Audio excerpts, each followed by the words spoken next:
Hello everyone, welcome to my channel. How have you been? This is True Crime Tuesday.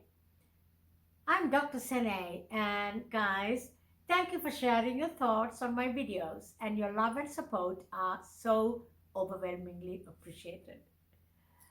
Your comments are phenomenal. For those who are new to my channel, I want to let you know that I post videos on Tuesdays and Sundays on celebrity gossip, crime, and anything else that I find interesting and exciting to talk about. If you enjoy my video, please don't forget to give me a like and subscribe too to support my channel. Do it now. Thank you. Let's get on to this now. Guys, you need to be cautioned that this story contains graphic information and pictures that would be very distressing to some viewers. Viewer discretion is strongly advised. This is not for viewers under the age of 18. We don't hear many stories of cannibals in the modern times, do we? Guys, I'm going to talk to you today about pedophile and cannibal Tsutomu Miyazaki, also called the Otaku Killer, who terrorized Japanese suburbs for an entire year before he was finally brought to justice. The word otaku is defined as obsessive, hobby-loving, geeky, nerdy, and so on, depending on the context.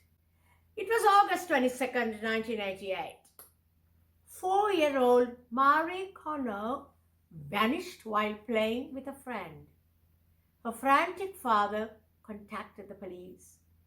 In late August 1988, the parents of Mari Kono received a box in the mail. Inside the box, on a bed of fine powder, was a photo of the outfit Mari had been wearing when she disappeared. And there's more, guys. And several small teeth and a postcard bearing a message. Mari, cremated, bones, investigate, prove. Soon, this became a pattern. The horrifying box of clues received by Kono family would be one of several that tortured families around Tokyo would receive after their young kid would go missing. The police searched for the missing girls, but they were already gone. The kids had fallen victim to the sick, twisted, deranged Tsutomu Miyazaki, the Otaku Murderer. Let's go back a little. Miyazaki was born in August 1962 with a birth defect that rendered him unable to bend his wrists completely.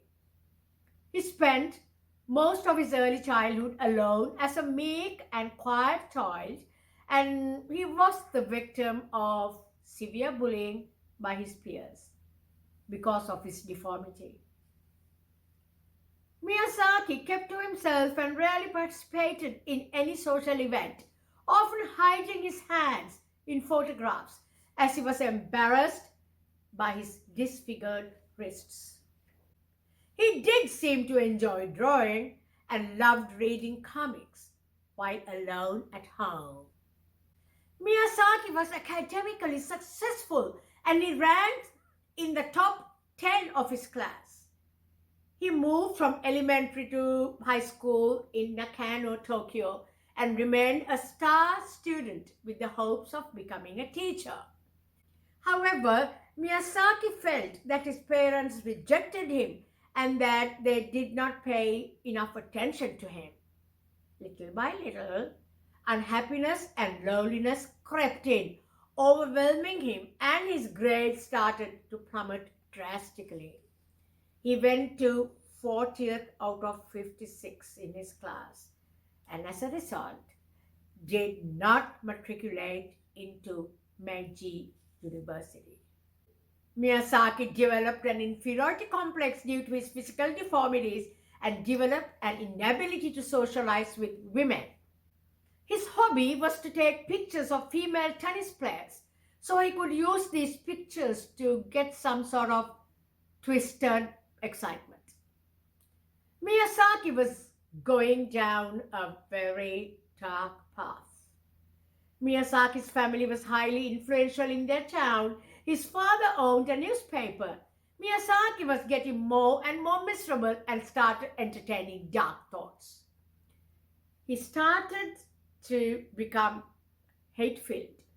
Miyazaki disliked everyone in his family except for his grandfather, who died in May 1988.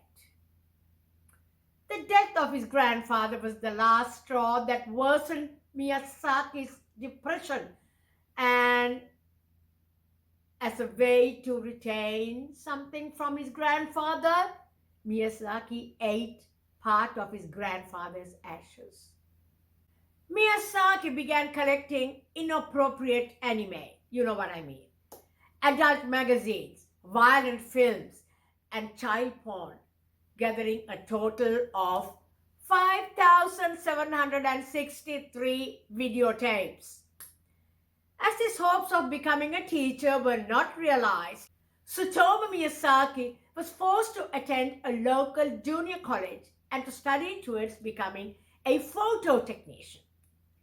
Miyazaki was by this time obsessed with manga, the comics or graphic novels originating from Japan. The term manga used in Japan could refer to both comics and cartooning. Miyazaki was becoming more strange and started feeling bored with the female tennis players' pictures he was collecting. They black out the most important part, he had once said. By 1994, Miyazaki began to seek out child pictures which are inappropriate, you know what I mean, which were not hampered by censorship, as obscenity laws in Japan did not ban them.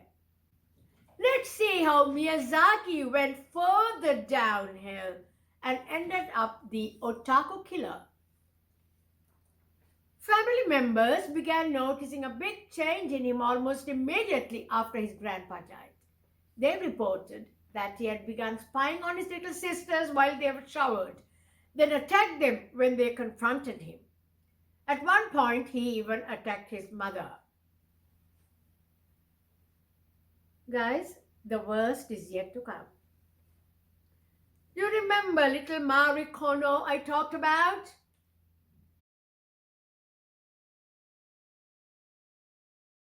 Miyazaki had abducted her, taken her in his car to a wooded area west of Tokyo and parked the car under a bridge where it was totally out of sight.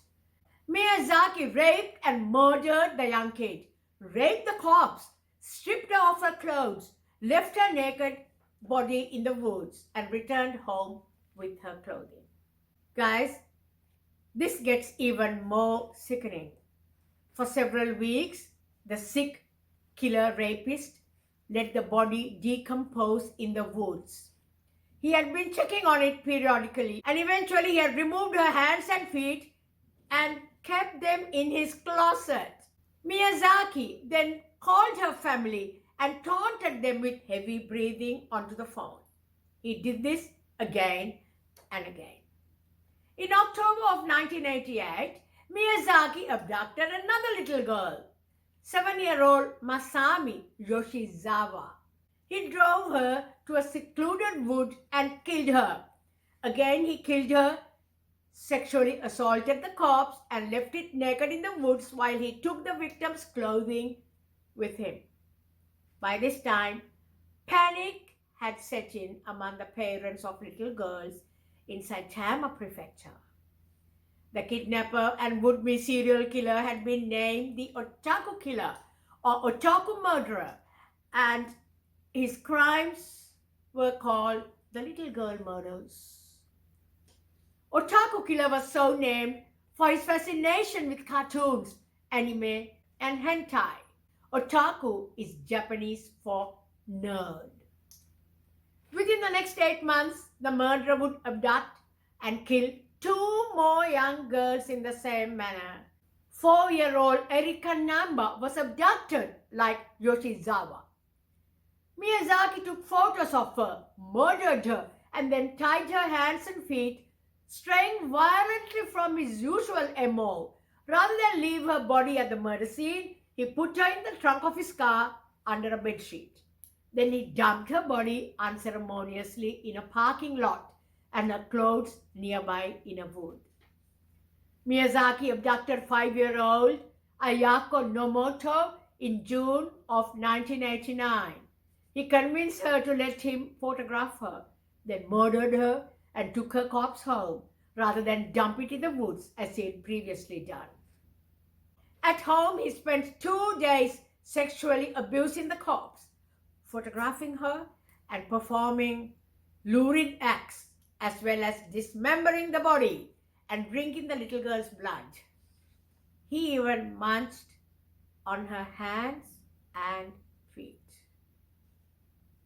As soon as she began to decompose, Miyazaki dismembered the rest of her body and deposited parts in various locations around Tokyo, including a cemetery, a public toilet, and nearby woods. However, he began to fear that the police would find the parts in the cemetery, and 2 weeks later, he returned to retrieve them. After that, he kept the dismembered body at his home in his closet. I felt alone, Miyazaki reported after his arrest. And whenever I saw a little girl playing on her own, it was almost like seeing myself. Like Mari Kono's family, Erika Namba's family also received a disturbing note. Pieced together from magazine clippings, Erika, cold, cough, throat, rest, death. The police identified Kono's remains from a box he had sent to her parents. Tsutomu Miyazaki watched the police announce their discovery and sent the parents a confession letter in which he described Kono's 4-year-old body in decomposition. Before I knew it, the child's corpse had gone rigid. I wanted to cross her hands over her breasts, but they wouldn't budge. Pretty soon, the body gets red spots all over it, big red spots, like the Hinomaru flag. After a while, the body is covered with stretch marks. It was so rigid before, but now it feels like it's full of water, and it smells. How it smells. Nothing like you ever smelled in this whole wide world. His words. The otaku killer was finally apprehended as he was attempting his 5th kidnapping. It was July of 1989. Miyazaki spotted 2 sisters playing in their yard. He managed to separate the youngest one from her older sister, and he managed to drag her to his car. The older sister ran to get her father, who rushed to find Miyazaki, taking photos of his daughter in the car. The father attacked Miyazaki and got his daughter out of the car, but Miyazaki fled on foot. However, when he got back later to retrieve the car, he was ambushed by the police. After arresting him, they organized a search of his car and apartment and were incredibly alarmed. In his apartment, the police found over 5,000 videotapes, some of anime and slasher films, and some homemade videos of himself abusing the corpses. They also found photographs of Miyazaki's other victims and pieces of their clothing. And of course, they discovered the body of the 4th victim decomposing in his bedroom closet. Her hands missing. Throughout his trial, Tsutomu Miyazaki remained incredibly calm. Reporters noted that he was almost indifferent to his arrest, totally remorseless. When asked about his crimes, he blamed them on Ratman, an alter ego who lived inside of him and forced him to do terrible things. Psychoanalysts who examined him during the trial attributed his disturbing lack of connection with his family for his initial mental problems, which made him turn to a fantasy world for solace, including manga and slasher films, where he found comfort. If I tried to talk to my parents about my problems, they would just brush me off, Miyazaki told the police following his arrest. His parents publicly disowned him, and his father refused to pay for his son's legal fees. The father would later commit suicide in 1994.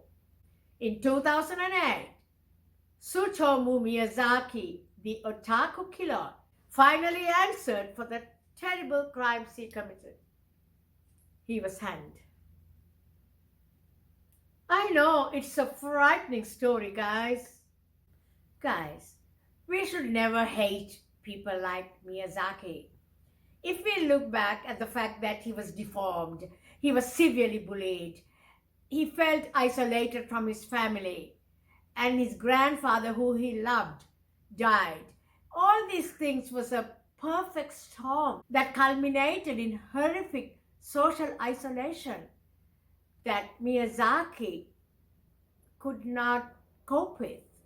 This sort of social rejection and loneliness and isolation from everyone that you think would give you some attention and comfort probably could lead someone to feel desperately lonely.